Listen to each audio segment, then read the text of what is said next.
अवकल समीकरण की कोटि क्या है ये बताना है। ये अवकल समीकरण है, इसकी कोटि बताना है। तो हम देखते क्या है कि जो अवकल समीकरण हमें दिया गया है उसमें अधिकतम कितनी बार अवकलन किया गया है। तो इसका अवकलन 2 बार किया गया है, इसका अवकलन 1 बार किया गया है। तो अधिकतम जो जितनी बार अवकलन किया जाता है वही उसकी कोटि होती है। तो इसमें 2 बार किया गया है, इसका मतलब इस अवकल समीकरण की कोटि क्या होगी, 2।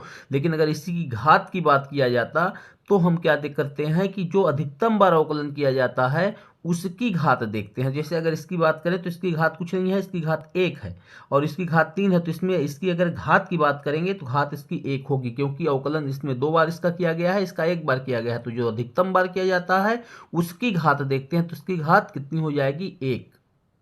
अवकल समीकरण की कोटि तथा घात ज्ञात करें। हमें दिया गया है D square Y point D X square बराबर Y plus D Y point D X का होल पावर 1/5।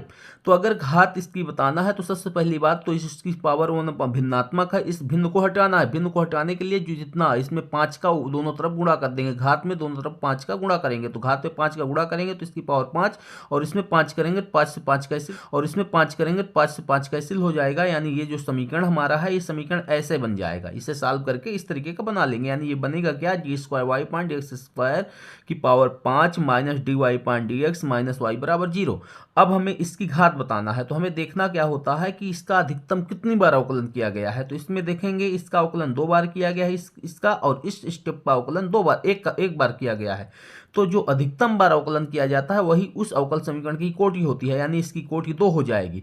अब हमें घात अगर देखना है तो हम घात में क्या देखते हैं कि जो अधिकतम बार अवकलन किया गया है उसकी घात कितनी है। तो इसकी घात 5 है, तो इसकी घात 5 है, अतः इस अवकल समीकरण की घात 5 हो जाएगी।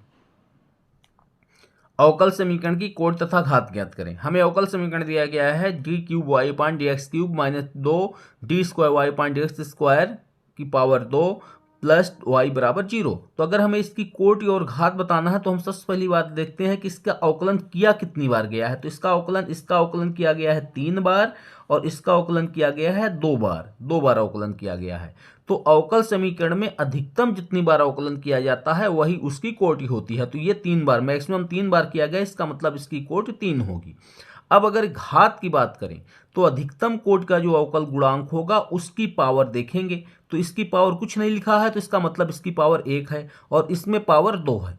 तो इसकी अगर घात की बात करें तो जो अधिकतम बार अवकल गुणांक होता है उसकी घात देखते हैं। तो घात इसकी 1 है, इसीलिए इस पूरे अवकल समीकरण की घात 1 हो जाएगी। अवकल समीकरण की कोटि और घात बताना है। ये अवकल समीकरण हमारे पास दिया गया है।